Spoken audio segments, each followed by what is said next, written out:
Leon Alvinda, benar atau salah? Karena kamu berprestasi sejak kecil, kamu mendapatkan beasiswa untuk berkuliah di UI. Salah. Karena sebenarnya beasiswa tuh bukan dari prestasi sejak kecil. Cuma gue apply aja. Leon Alvinda, benar atau salah?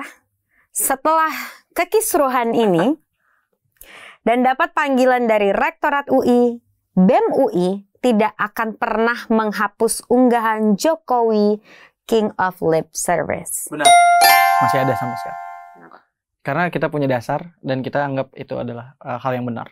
Leon Alvinda, benarkah perasaan kamu sekarang adalah kecewa karena Presiden Joko Widodo itu komen soal kritikan kamu, bukan tentang isinya? Oke. Iya, benar, gue berharap lebih bahwa Pak Presiden bisa jawab substansinya gitu dan membuktikan kalau kritikan itu salah gitu. Leon Alvinda, benar atau salah sekarang kamu adalah selebgram? Salah. Ya, gue masih ketua BEM UI aja, bukan selebgram. Dengan followers 22.000? Iya, kebetulan. Jadi sampai follower berapa biar bisa dipanggil selebgram? Enggak. Leon Alvinda, benarkah kamu sering menolak job endorse? Nggak sering juga, tapi gue menolak gitu. Tapi nggak, kalau dibilang sering kan kayaknya setiap hari masuk. Tapi kalau udah masuk gue tolak. Hello guys, Intipol semuanya nih. Kembali lagi di Pocil bareng sama Angie Ang, dimana kita akan ngobrol-ngobrol santai mengenai apa yang lagi rame sekarang ya, bersinggungan sedikit sama politik tapi sambil chill-chill aja. Nah, kalau yang sekarang di episode kedua Pocil, Angie sudah bersama dengan seseorang yang lagi viral banget dan umurnya masih di bawah gue jauh banget. Aduh, tapi sebelum itu terima kasih untuk tempat yang cozy ini, Space Bar yang ada di daerah Cilandak. Space Bar Audio Production, tempatnya enak banget. Kalau kamu mau kesini juga boleh, mau jadi bintang tamu Angie juga boleh, apapun boleh. Yang penting kita harus ngobrolin sesuatu yang lagi hot gitu. Bintang tamu gue udah senyum-senyum nih di samping. Jadi tanpa menunggu lagi langsung saja ini dia, lihat ke kamera Master. Halo Leon, apa kabarnya? Halo, baik-baik Kak. Oke, sekarang nama lo itu lagi banyak di media, banyak diomongin, baik itu media ataupun dari media sosial gitu. Biarkan Intipol di sini yang mendengarkan ataupun menonton mengenal dulu diri lo tuh siapa sih? Sebenarnya lo itu siapa sampai seberani itu membuat gebrakan yang membuat orang nomor 1 di Indonesia ini angkat bicara?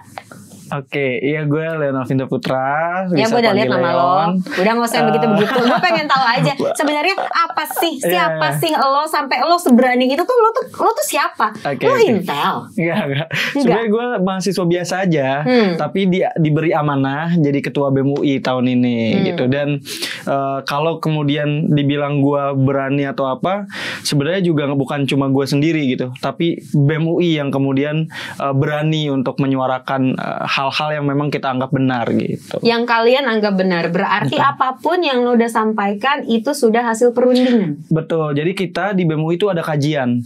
Nah, jadi sebelum kita kritik pemerintah misalnya atau siapapun itu, kita udah mengkaji dulu. Jadi nggak sembarangan ngomong blak A, B, C, nggak ada dasar itu nggak. Kajian lo itu berdasarkan apa? Berdasarkan keilmuan kita, jadi bisa nanti based on buku, jurnal, terus riset ke dosen, ke praktisi dan lain sebagainya. Wah, ngomong-ngomong dosen lo juga ada yang viral.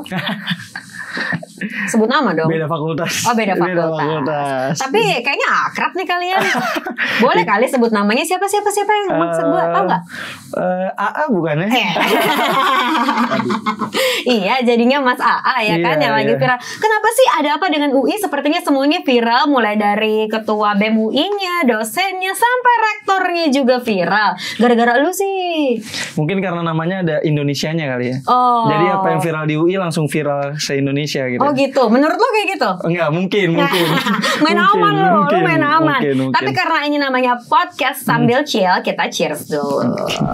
Oke, balik lagi. Sebenarnya siapa sih seorang Leon ini? Kenapa lo bisa tiba-tiba booming gitu? Apakah ini pertama kalinya lo booming sampai dilirik sama seluruh masyarakat Indonesia, utamanya mereka yang masih kuliah? Kayaknya pertama kali ya. Tapi memang gini, intinya gue sebenarnya di BEM nih bukan tahun ini aja.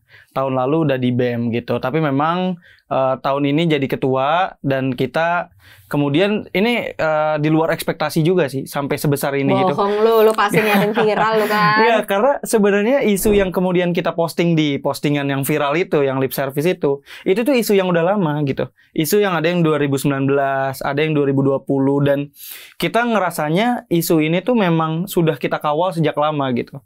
Tapi ternyata postingan terakhir tuh membuat viral banget gitu dan itu juga justru kita bersyukur di satu sisi karena artinya isu yang udah lama ini bisa keangkat gitu. Isu apa aja yang terangkat? Oke, jadi pertama Omnibus Law Cipta Kerja. Di ini tahun? dari 2020 awal. BEM UI itu dari Februari 2020 udah nulis kajian tentang ini. Gue juga salah satu yang ikut nulis waktu itu tentang gimana kita lihat penyusunannya nih bermasalah. Terus di demo juga kan bulan Oktober rame ribuan di berbagai kota, tapi tetap disahkan. Kemudian KPK, pelemahan KPK juga udah dari 2019. Itu juga BEM UI juga ikut aksi dan lain sebagainya bersama seluruh elemen masyarakat, tapi juga disahkan. Akhirnya yang terbaru implikasinya ada TWK, yang 75 pegawai nggak lolos karena TWK. Lo ikut yang laser-laseran itu? Aduh, itu nanti gue bisa dilaporin polisi deh. Jadi pertanyaan gue cuma itu kita tergabung dalam elemen masyarakat. Lo yang ikut-ikutan ngelaser gak? Kalau ngelaser enggak. Cuman tapi ada aja di kita situ. dukung untuk aksi itu karena Tapi kita. lo turun lapangan? Enggak. Waktu itu Yakin lo? Enggak. Anak-anak lo ada yang turun lapangan gak? Ada. Karena kita tergabung dalam elemen masyarakat sipilnya kan. Dan dilaporin ternyata. Ya kita juga nggak tahu kenapa sekarang KPK takut sama laser ya. Padahal dulu kayak sama koruptor aja nggak ada takut-takutnya. Waduh. Gitu. Dan terus ada lagi UU ITE. Itu juga bermasalah. Bahkan dari 2016 sampai 2020 ada 300 lebih aduan yang dilaporkan karena pasal multitafsir UU ITE. Dan 38% pelapornya yang melaporkan itu adalah pejabat. Jadi pejabat melaporkan aktivis, jurnalis karena menggunakan UU ITE. Gitu. Kenapa? Apa menurut lo mereka takut? Bisa jadi. Jadi Kenapa mereka mereka menggunakan pasal-pasal multitafsir untuk membungkam gitu. Mereka yang mengkritik. Gitu. Nah pertanyaannya kenapa takut? Itu harusnya ditanyakan ke mereka. Kok takut sih sama menurut kritik? Lo, kan lo mahasiswa yang kritis nih. Ya berarti bisa jadi mereka menganggap itu adalah hal yang salah gitu. Ketika mengkritik, iya, dan mereka nggak mau itu dibuka gitu. Itu kan bisa jadi seperti itu. Dan itu menjadi permasalahan pasal multitafsir itu digunakan sebagai alat gitu untuk tadi melindungi mereka lah dari kritikan-kritikan gitu. Kemudian juga ada juga tentang lingkungan. Ini juga bermasalah. Represivitas aparat. Pasti banyak yang tahu dulu Pak Jokowi pernah berpidato, saya rindu di demo. Yes. Kok lu punya sebanyak data itu memang literatur lo tuh banyak ya? Itu tadi balik lagi karena kita sudah mengkaji.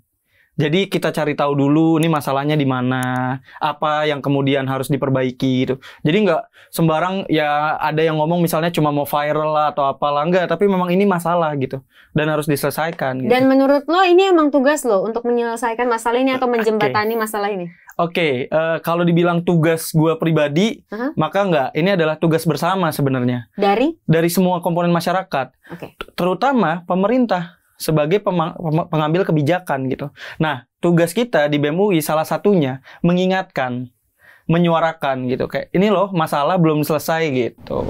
Lo seharusnya kesini bawa literatur setebel apa? Iya, buat contoh tuh satu isu aja nih, itu bisa sampai 80 halaman. Tapi gue lagi nggak pengen ini kuliah di sini ya, Leonya.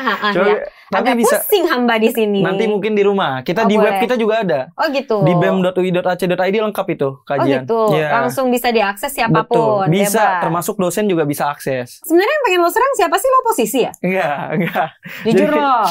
Jadi sebenarnya gini, gerakan kita tuh intinya kita mempelajari apa yang menjadi permasalahan di masyarakat dan kita coba suarakan gitu loh dengan media yang kita punya. Lo sebagai jembatan intinya, memosisikan diri sebagai jembatan gitu. Kalau dibilang jembatan juga sebenarnya nggak juga ya. Tapi kita memposisikan diri kita adalah bagian dari masyarakat dan kita punya kesempatan lebih untuk menyuarakan. Dibandingkan masyarakat awam yang tiba-tiba datang demo bla bla bla bla dan tidak menggunakan literatur gitu. Bisa jadi seperti itu atau masyarakat yang memang nggak punya akses. Masyarakat pesisir misalnya, masyarakat adat yang jauh dari ibu kota gitu. Tapi mereka merasakan permasalahan itu gitu. Oke. Nah, kita coba suarakan itu gitu. Ini memang semua ketua BEM UI seperti lo atau cuman lo doang nih? Harusnya sih semua ya. Harusnya, berarti tidak semua ketua BEM UI seperti lo? Bukan tidak semua, gue nggak bisa bilang iya atau tidak karena gue juga nggak paham gitu. Oke, Yang kan, main aman nih jalan, main aman. Gue kan terbatas juga nih kenalan-kenalan ya kan. Tapi lo punya backup dong pasti, karena kalau nggak mungkin lo berhasil membuat sebuah gebrakan sampai lo bisa mengangkat kembali isu mengenai presiden yang king of lip service. Lip service. Apa sih? Lip service. Oke. Nggak mungkin kalau lo nggak punya seseorang di belakang lo, backupan tuh siapa? Ngaku nggak lo? Backupan gue rakyat. Karena ini fakta menarik ya. Waktu viral lip service itu, gue dipanggil sama rektorat. Justru universitas lain, terus LSM lain itu bareng-bareng solidaritas. Bareng belain BEM UI. Gitu. Jadi mereka keluarin rilis di sosial media juga banyak yang dukung, sampai misalnya ada profesor yang juga memberi dukungan. Terus ada misalnya anak almarhum Gus Dur, Bu Alisa Wahid juga memberikan dukungan kepada BEM UI yang mengkritik gitu. Tapi sebenarnya apa yang paling lo kecewain memangnya dari kebijakannya pemerintahan Jokowi? Iya, kalau ditanya seperti itu sebenarnya banyak. Tapi banyak mana sama kepuasan lo? Ya, kalau dibilang kepuasan juga pasti kita ada beberapa yang memang kita apresiasi gitu. Tapi permasalahannya sebagai mahasiswa, kita coba amplify suara masyarakat tadi gitu loh. Jadi masyarakat yang suaranya mungkin belum terdengar, kita amplify lewat media kita gitu. Oke. Jadinya itu tugas kita gitu. Kenapa sih lo nggak menyuarakan aja kebaikan pemerintah misalnya? Pemerintah udah punya sumber daya itu. Mereka punya humas, mereka punya anggaran, mereka punya karyawan. Kalau BEM UI juga yang nyuarain, terus masyarakat nih yang nggak punya akses nih, siapa yang nyuarain gitu? Ibaratnya masyarakat mana yang lo bela? Masyarakat mana tadi yang dilaporkan pakai UU ITE? Terus yang jadi 1,3 juta masyarakat yang jadi korban korupsi bansos. Terus masyarakat yang akan tenggelam pulaunya ketika krisis iklim nggak diatasi. Terus masyarakat yang ditangkepi sama polisi ketika demo. Itu yang kemudian kita suarakan. Ada konflik pribadi nggak sih yang nge-trigger lo biar lo bisa sevokal ini? Kalau dibilang pribadi juga, menurut gue pribadi sih nggak ada ya. Sampai sejauh ini belum ada gitu. Tapi gue memang bukan dari keluarga yang cukup gitu. Dan gue paham sulitnya kita gitu sebagai orang, sebagai masyarakat yang nggak punya akses kekuasaan tuh untuk mengamplify suara kita gitu. Itu gue paham itu gitu. Tujuan lo apa? Lo nyerang orang nomor 1 di Indonesia. Ini gue bisa bilang penyerangan lo. Oke. Lo nggak takut sama undang-undang yang bilang bahwa siapapun yang nyenggol presiden ditangkap? Oke. Ini gue kurang sepakat kalau disebut nyerang. Jadi sebagai respon juga, waktu itu kan Pak Jokowi semacam menyamakan kritiknya BEM UI sama kelemar-kelemar pelongo-pelongo. Tapi menurut gue itu berbeda. Kenapa? Karena kita mengkritik beliau sebagai presiden yang pernyataannya nggak sesuai sama kebijakan. Jadi bukan nyerang personal gitu. Itu dua hal berbeda menurut gue. Karena kalau kita nyerang personal, kita nggak ada substansi. Kita nggak ada dasar, kita juga bukan nyerang kebijakan. Tapi di sini kita kritik. Kita kritik kebijakan dan di situ ada substansinya. Oh, berarti ini adalah sebab akibat gitu menurut lo? Betul. Ya, betul. Jadi apa yang disampaikan tidak sesuai. Tidak sesuai gitu. Yang lo tuntut adalah aksinya, begitu? Betul. Jadi kita berharap Pak Presiden tuh bisa melaksanakan perkataannya. Tapi ini bukan urusan presiden sendiri. Di bawah presiden itu juga banyak tim yang bekerja, kementerian yang bekerja, termasuk turunan-turunannya. Sekarang pertanyaannya, dengan lo bilang presiden adalah king of lip service, itu sebenarnya lo nyerang presidennya atau mereka yang tidak melaksanakan perintah presiden di bawah-bawahnya? Oke. Pertama, kita juga sering mengkritik menteri dan lain sebagainya, itu juga ada. Siapa? Misalnya Menteri Kesehatan. Ketika COVID, kita juga buat kajian dari tahun lalu. Kemudian juga, tetapi yang kedua, kenapa kemudian dalam hal ini ke presiden? Karena misalnya Pak Presiden sendiri yang waktu pelantikan menyebutkan tidak ada visi misi menteri, adanya visi misi presiden. Maka menurut kita, Pak Presiden ketika mengeluarkan pernyataannya, itu juga harus memastikan terjadi gitu, ketika dideliver ke menteri-menterinya gitu. Tapi ini misalnya waktu UITE ya, Pak Presiden pidato, kalau UITE nggak memberikan rasa keadilan, maka saya akan bersama DPR untuk merevisi. Besoknya, Menkominfo meralat. Katanya bukan revisi, pedoman interpretasi. Maka kan ini seharusnya Pak Presiden itu bisa memastikan kebijakannya, pernyataan tersebut ya memang sesuai gitu dalam ke bawah kejajarannya gitu. Jadi lack of communication-nya itu di mana menurut lo? Nah, dalam hal ini berarti Pak Presiden harus memastikan tadi bahwa ketika beliau menyatakan itu benar-benar diikuti sama menterinya. Oke, secara bahasa awam, intinya ini apa? Intinya berarti tadi Bapak Presiden ini harus memastikan perkataan beliau ini dipahami oleh jajarannya dan berarti ditindaklanjuti. Komunikasi Presiden yang lo pertanyakan ini? Ya, itu bisa jadi salah satu faktornya. Itu bisa jadi salah satu faktornya. Makanya kita mau ngingetin lagi nih, Pak Presiden ini belum selesai loh gitu. Yang waktu itu Pak Presiden ngomongin ternyata nggak sesuai. Belum sampai titik, masih koma nih. Iya, gitu. Tolong Pak dipastiin lagi dong, beneran gitu. Oke, jadinya yang tadi lo bilang adalah king of lip service, itu tuh sebenarnya berlaku bukan hanya untuk presiden doang ya? Iya, betul. Ke semuanya, ke bawah-bawah. Betul, pokoknya siapapun itu pembuat kebijakan yang sudah menyatakan hal A, tapi yang terjadi bertolak belakang, berarti dia hanya lip service. Kenapa nggak itu aja yang lo serang? Nah, tadi visi misi presiden gitu. Oke, udah kita cheers dulu yuk. Oke. Aduh, suka nih gue ngopi sore-sore. Capek juga gue ngomong sama lu ya. Ya ampun, ini berasa debat. Lu kan pernah menang debat ya? Juara 3? Dulu waktu SMA, gue sampai debat nasional waktu itu. Wih, debat apa lu? Lomba debat bahasa Indonesia. Jadi mosinya macam-macam. Tema yang lu ambil? Macam-macam, tergantung dari panitia. Tapi pasti berhubungan sama sosial, politik, lingkungan. Oh, yang lo menangkan itu tentang apa? Wah, banyak sih dan udah lupa juga sih. Coba. Tentang apa ya? Misalnya tentang kebijakan pemerintah, tentang bantuan sosial gitu. Oke, ini ya, gue bilang. Jadi tesis gue waktu itu adalah mengenai hukuman kebiri tentang pedofil dari Kemen PPPWA, ya kan? Itu adalah temanya. Coba lo debat gue. Debat dalam hal apa ini? Debat tentang itu ya lo setuju apa enggak? Hukuman kebiri. Coba aja ini intermezzo, biar lo nggak ini banget gitu, kayaknya panas banget gitu. Ini disclaimer nggak mewakili sikap BEM-UI ya. Oke, boleh. Karena belum kita kaji. Belum dikaji. Nggak apa-apa, gue punya kajiannya. Mau lihat tesis? Silakan. Yuk. Gimana? Kalau dari lo pribadi setuju apa enggak? Gue setuju. Gue setuju juga Ya masalahnya. gimana sih? Anyway, itu tesis gue waktu itu. Dan itu adalah salah satu kebijakan yang gue pro, tapi ternyata di masyarakat itu tuh kontra gitu. Padahal mereka tidak mengerti. Mungkin ini yang terjadi sama lo sekarang gitu. Lo tahu karena lo punya data, lo riset, bener-bener dalam. Saat lo meyakinkan ini benar karena punya data, ada orang lain yang tidak mengerti kayak gitu ya kan. Makanya mereka nyerang lo. Lo diserang kan? Iya. Diserang mati-matian kan? Iya, bisa dibilang kayak gitu. Inilah yang terjadi dan lo menerima itu. Iya, sebenarnya gini, gue pribadi memahami bahwa nggak semua orang harus sepakat sama kita. Itu yang pertama. Jadi, kalaupun ada yang nggak sepakat sama postingan BEM-UI, wajar aja gitu. Tapi memang gue berharapnya yang nggak sepakat itu bisa mengeluarkan substansi lain gitu. Oke, yang nggak sepakat presiden gimana? Termasuk yang nggak sepakat presiden, ya kayak misalnya BEM-UI nih, ada beberapa kebijakan yang nggak sepakat. Ya kita mengkritik. Gitu, kita nggak sepakat karena bukan menyerang personal gitu. Nah itu yang terjadi kemarin, banyak banget yang justru menyerang personal, seolah-olah argumen dan substansi data BEM-UI itu irrelevan karena personal gua gitu. Karena elonya berarti. Iya. Separah apa lo diserang? Misalnya nih, ada nih komisaris BUMN. Ini luar biasa nih.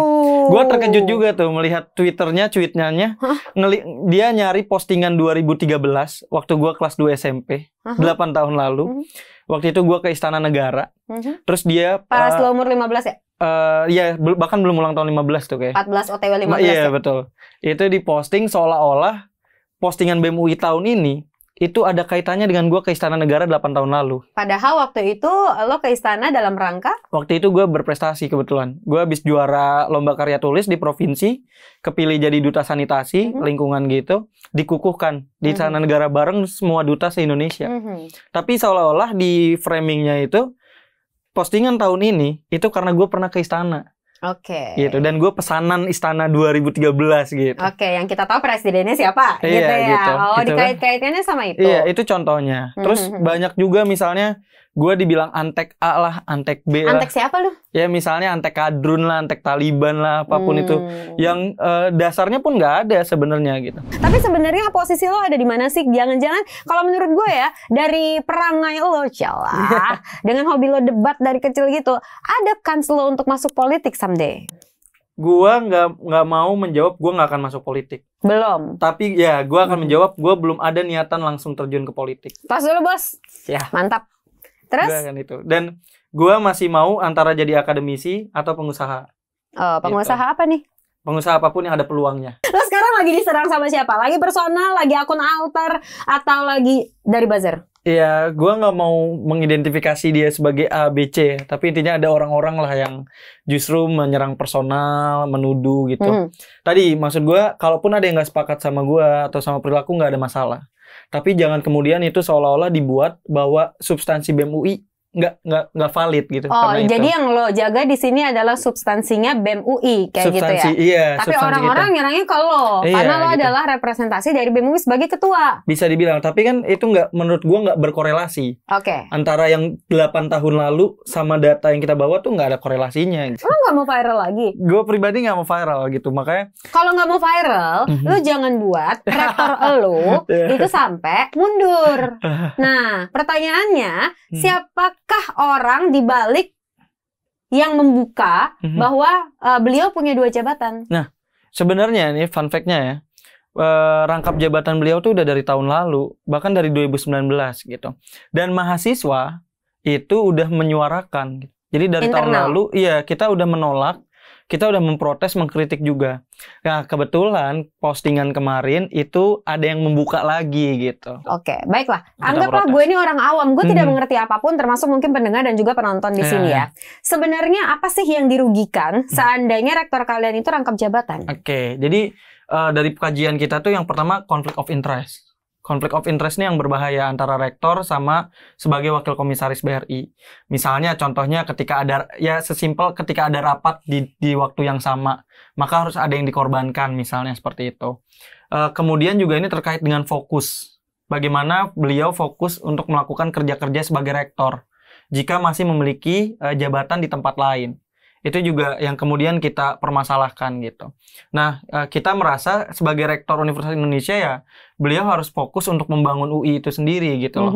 Jika misalnya alasannya adalah terkait dengan kerjasama industri, ya bisa dilakukan sebagai institusi dengan institusi. Bukan dari jabatan beliau pribadi gitu. Nah, ada juga sempat gue baca bahwa dengan rangkap jabatannya berarti ada kewajiban dari Universitas Indonesia yang bisa dihilangkan. Misalnya untuk bantuan mereka yang bisa masuk ke UI tapi kurang mampu. Itu benar nggak sih? Oh, itu terkait statuta. Jadi memang di statuta baru. Jadi statuta ini sebenarnya sudah dibahas sejak 2020. Nah, di statuta baru ada beberapa pasal bermasalah yang masih kita kaji. Salah satunya perubahan frasa untuk 20%. Jadi ini masih ongoing kajian ya, tapi gue udah baca. Jadi waktu statuta lama 20% ini untuk kurang mampu dan untuk semua mahasiswa sarjana waktu itu. Nah, di statuta baru diganti jadi yang penerimaan secara nasional. Ini sekilas saja, kalau menurut kita ini bakal menghilangkan berarti tanggung jawab UI 20% itu untuk kuota yang lain, misalnya SIMAK, jalur SIMAK. Berarti kan nasional aja kan? Ya. Jalur nasional itu berarti hanya SNM sama SBMPTN aja. Itu contoh juga.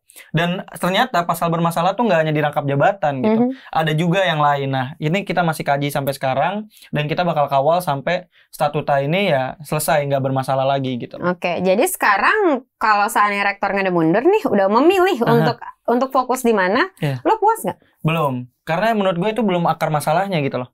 Akar masalahnya apa? Statutanya masih ada. Dan siapapun rektornya. Ya, dan di statuta masih diperbolehkan kan. Misalnya 5 tahun lagi, kalau jadi komisaris utama bank lain misalnya, ya di statuta boleh ya kan. Masa kita harus viral setiap saat ketika ada rektor? Ya kalau sistemnya bermasalah kita perbaiki itu.